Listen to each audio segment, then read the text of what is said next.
I nearly sounded like Adele and I thought I was going to sing, but I wasn't. Well, I've got something to share with you guys today, and this is something that's a very special. Well, it's special to me, but I don't know if it might be special to you, but hey ho, never mind, we'll just have to go with the flow. So what is this special video that I wanted to film today? Well, not just today, but for the next 2 weeks. And the reason why it's for the next 2 weeks is because I am doing something that's completely out of my comfort zone. As some of you may know, well, if you've been following me for a while, then you'll know that I'm not an independent traveller. I can't do trains, I can't do buses, I can't do anything. So I have to rely on someone to look after me, like my carers and my family, which includes being passengers in their cars or just travel along with them as I travel on buses or trains. Well, not buses, but just trains at the moment. But I'm planning to change all of that because for the very first time, I am going to try and travel on a bus all by myself for the very first time. At present, I am working with a supporter and she's given me a chance just to help me adjust to life as an autistic, well, not autistic, as a disabled adult. So that will include try and find new activities, try and find employment, and also travel independently. And we have been talking about travelling independently for the past few months, and we both decided that this is it. However, this is not going to be easy because as of today, which is the 28th of March 2018, I have 2 weeks left until Judgment Day. Well, it doesn't sound like a bad thing, but it actually sounds like a pretty shocking thing. When we decided to give this task the go-ahead, I asked my supporter, can I create a vlog diary? And she said, yeah, go for it. She knows that I have a channel and she has seen a few of my videos, especially the ones about travelling independently. But yeah, I think she thinks that it's probably a good idea just to try and do that. Since I don't drive because of my epilepsy, I thought if I'm not going to drive at all in the future, but it depends really, to be honest. If I don't drive in the future, I have to take other measures. So hence why I'm doing this. I'm actually taking you guys along with me because I want you to be a part of this journey. So throughout the whole entire thing, I will be keeping records of what I'm doing, what I am feeling, or what's going on inside my head, and so on and so forth. And by the time this video ends, I hope that, fingers crossed, it will all go down well. I really hope it does. So that's all I've got to say for today, which is in March, and the next time I may vlog this, I may vlog tomorrow or a few days after, but I don't really know yet. So we're just gonna have to see what happens. So until then, guys, I'll catch you in the next clip of the video. Good morning, guys. Today is, I'll check on my watch because I've got my smartwatch on back again after a year. So that's a big bonus. So today is Friday the 30th of March, which is Good Friday. And I thought I might just do a little bit of an update for a second part of my diary. And this part is that I am going to be giving my own thoughts onto something whilst I'm doing this. Now, you may think this is a very blank piece of paper. Well, it is, but if you look closely, it shows a grid, but not just any grid, a writing grid. Before I started this Independence Diary vlog, my supporter actually gave me the sheet just to help me plan out and write down all the things I'm going to be doing from now on when I'm travelling independently. So, for example, I can write on the top there what I need to bring, what bus routes I need to get onto, what do I need to do if I'm going to go out for a long time than usual, etc, etc. So I'm going to be writing all these bits down whilst I'm going to be talking to you about some things that have happened yesterday. Yesterday actually focused on opinions and divisions and what people have gone through, because I've been listening to all of my team workers, my friends and my parents about how people with autism can cope on public transport. And since I've covered some parts of my thoughts and feelings in the NAS reaction video, I thought I would just give it in a little bit more detail, because my dad said I missed a couple of points and I need to go into depth of what I'm feeling and why. So I thought I will just give this a shot, and yeah, we'll just have to see how we go. So let's get writing. I may talk a little bit more than usual, but I will try and keep it short as much as possible because I don't want to bore you too much. So let's get started. There we go. I know you can't see my face, look. I'm just right here. Hello! But I haven't really got a very proper tripod, so I had to make do with some chest of drawers and some books, which are underneath the camera. I've got a small tripod for my camera, but it's not really the same, to be honest. So I do apologise if you cannot see me too well, but I'm gonna try and write it down as clearly as possible, because I know the light's a little bit too bright, and yeah, that really doesn't help. And I have tried everything, but I didn't really try enough. So I'm just gonna have to make do with the flow and all of that. So I'm really sorry, guys. So what I'm gonna be doing today is I'm going to fill out this first grid, and this first grid is what I'm going to be writing down of what I need when I have to go out of the house. And then eventually in time I'm going to fill it up with the bus routes I need to take, but I won't put down the names of the bus stops, only the numbers, because I don't want people to know where I live because of safety reasons. And then also I'm going to write down all the times I need to be when I'm going to work, because I'm thinking about taking the bus to work, the things I have to say to the bus driver if I'm lost or stuck or a bit confused, and also any extra notes that may be taken. So as each step processes, I'm going to be doing one step at a time. So like I said before, I'm just going to put down all the things I need. And yeah, well, let's just see how we go. I will be talking at the same time, so yeah, I hope you can guys hear me okay. I'm talking as loud as I can, so hopefully that won't be a problem.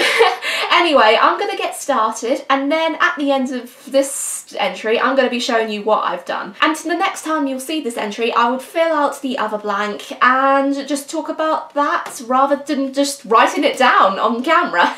Anyway, I'm rambling on too much, so I'm gonna probably get started. So one of the first things that I had thought about was earphones. And yesterday morning before I went to work, I asked my mum and dad about earphones. Well, only my dad really, because my mum wasn't around at the time. And my dad said to me that he's heard a lot of autistic people who wear earphones on public transport when they are feeling stressed or anxious. And my dad didn't really believe in that, because he thinks it's completely dangerous. And I can see where he's coming from, really, to be honest, because safety on public transport is very important. But the only downside to this is that it's kind of like a comfort zone to them. And this is going to be a very tricky situation. I was about to say sticky, but I don't think that's the right word. So yeah, I think there's other measures that way, but I know that I am not allowed to. So I made a promise to my mum and dad that I will not be wearing earphones while I'm on the bus or the train. Oh my gosh, I realise that multitasking is so difficult. I really cannot keep it up. But yeah, I'll give it a try, and if that doesn't work, I'll just finish this entry just not focusing on the bit of paper.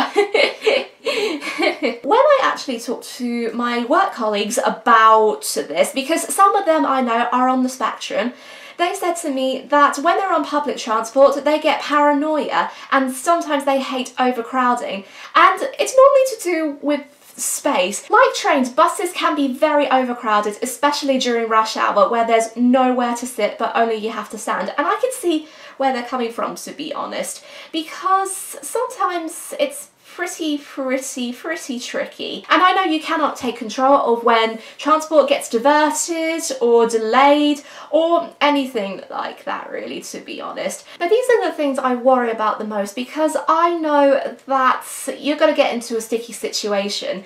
And coaches are sort of different really, because you can get plenty of seats. Buses, that's not an option because it normally cuts down to either standing or chairs. So it's kind of like a 50-50 situation.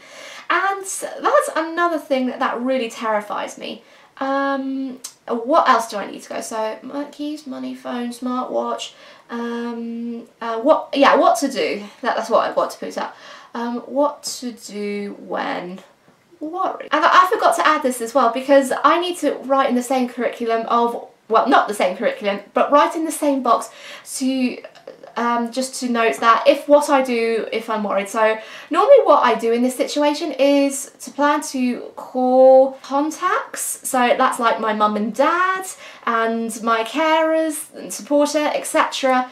And it just depends who is available really. And also not try to remain calm, because that's not the right word, but try to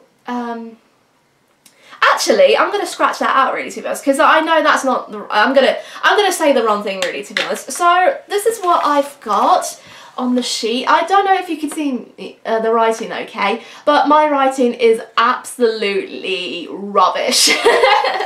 So what I'm going to do now, guys, I'm going to pop you back up and I'll just resume my talking from there. There we go, we've finally got there.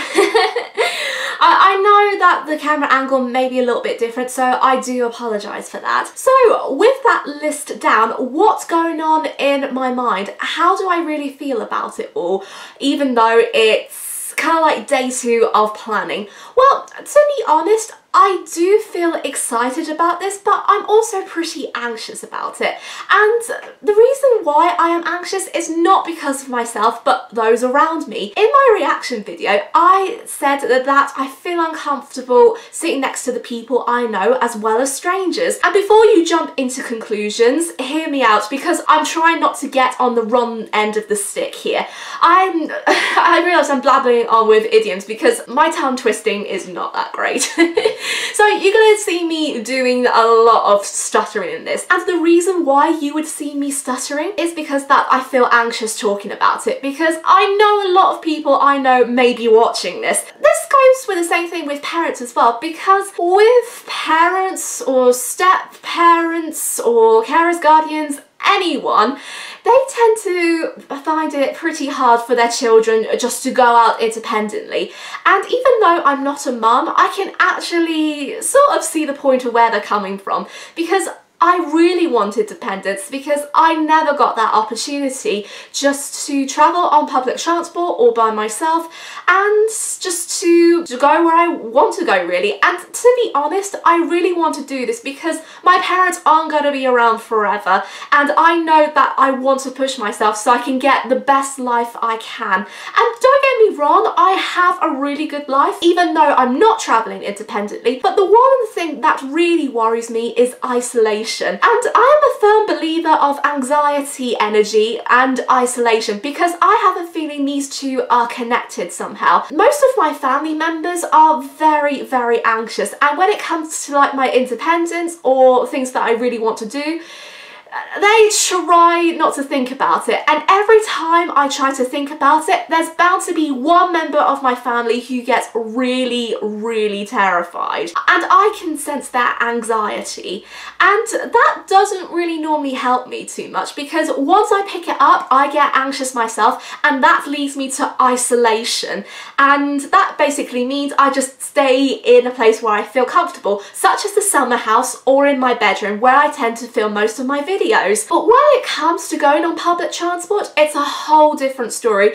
I've never travelled on the bus with anyone in my family most of the time, because so far the only person who has travelled with me on the bus is my supporter, and I'm completely fine with her because I know that she's trying to help me gain my independence. The same thing goes with my carers and my family, but I tend to be very, very worried because when I actually sit down or stand up on the bus, I tend to get very anxious because I know I feel completely uncomfortable uncomfortable. Sometimes my whole body gets intense and I don't really have like meltdowns or anything, because if you have been following me then you'll know I don't have any meltdowns, but I am a very anxious person, and when I feel anxious I try to mask it, but all I can feel inside my body is tightness. My muscles tighten, my chest tightens, and I feel like I want to have a panic attack,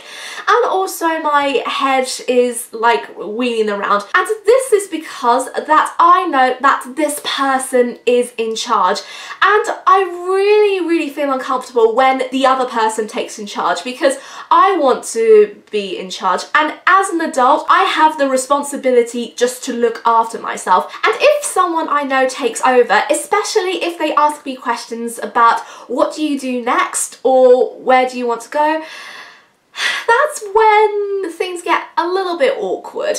I tend to feel like, no, I don't want you to be in charge. I want myself to be in charge. I know I'm being a little bit selfish here, but the reason why I don't find it very uncomfortable, because I know if I do things on my own, they're going to feel very anxious. And it's sort of my autism, but it's also my epilepsy, which makes things a little bit trickier for me. And even though I have my smartwatch on in case I have a fit, they are still going to be feeling very worried. I know I'm not making any sense, but I am really struggling just to find the right words for it. And this is something I don't really confess a lot on camera, but by talking about it, it helps me really just to explain the truth to so many people who watch me or know me in real life.